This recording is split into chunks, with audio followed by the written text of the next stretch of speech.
छत्तीसगढ़ में BJP mission Chhattisgarh mode पर आ गई है, यानी कि सारी सीटों को जीतने के लिए अब पार्टी ने अपने सारे घोड़े खोल दिए हैं। अमित शाह और जेपी नड्डा के बाद अब पीएम मोदी के दौरे की तैयारी हो रही है। मोदी न केवल सभाएं करेंगे बल्कि रात में रुककर वो पार्टी पदाधिकारियों के साथ मंत्रणा कर वो सारे पैंचोखम ठीक करेंगे जो 11 की 11 सीटों को जीतने में बीजेपी के आड़े आ रहे हैं। छत्तीसगढ़ की राजनीति पर हमारी ये विस्तारित रिपोर्ट। बीजेपी का मिशन छत्तीसगढ़, जीत की तैयारी पूरी।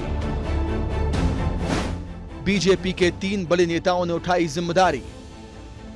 बीजेपी छत्तीसगढ़ में 11 की 11 सीटें कैसे जीतेगी, उसकी दिशा तय करेंगे प्रधानमंत्री नरेंद्र मोदी, गृह मंत्री अमित शाह और बीजेपी के अध्यक्ष जेपी नड्डा, जो इन दिनों कांग्रेस के खिलाफ छत्तीसगढ़ में जीत का मिशन चलाना शुरू कर चुके हैं।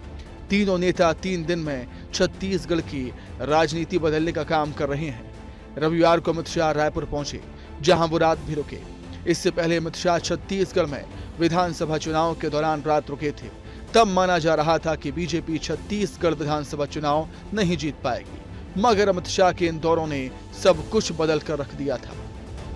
रायपुर में अमित शाह ने देर रात तक प्लानिंग की। सोमवार सुबह कांकेर में जनसभा की, जहां वो जमकर कांग्रेस पर हमलावर रहे। मैं आज आपको कहने आया हूं, अभी अभी कांग्रेस पार्टी को मिर्ची लगी है। मोदी जी ने उनके घोषणा पत्र में से सबकी संपत्ति का सर्वे करने का कहा है। मोदी जी ने कल कहा क्यों करना है इस सर्वे को। कांग्रेस पार्टी पूरी नरेंद्र मोदी पर सवाल उठा रही है। कांकेर में 26 अप्रैल को चुनाव होने हैं। उससे पहले शाह ने हर वो कोशिश की जिससे बीजेपी को बढ़त मिल सके।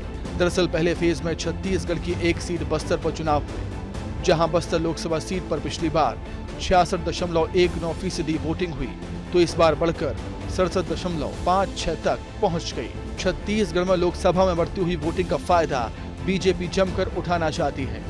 सोमवार को जेपी नड्डा भी छत्तीसगढ़ के दौरे पर पहुंचे, जहां मुंगेली के लोरमी और भिलाई में जनसभा को संबोधित किया। उन्होंने मंच से कांग्रेस को सनातन विरोधी बताया। बीजेपी के मिशन छत्तीसगढ़ के 2 हीरो अमित शाह और जेपी नड्डा की रैलियां तो हो गईं, लेकिन तीसरा हीरो यानी पीएम मोदी का दौरा अभी बाकी है। वो 23 और 24 अप्रैल को छत्तीसगढ़ में रहेंगे। खास बात यह है कि पीएम मोदी 23 अप्रैल को रायपुर में ही रुकेंगे। इससे पहले पीएम बस्तर में चुनावी रैली कर चुके हैं, जहां वो विपक्षियों के लाठी मारने के बयान पर जवाब दे चुके थे। ये लाठी से मोदी का सिर फोड़ने की धमकी दे रहे हैं।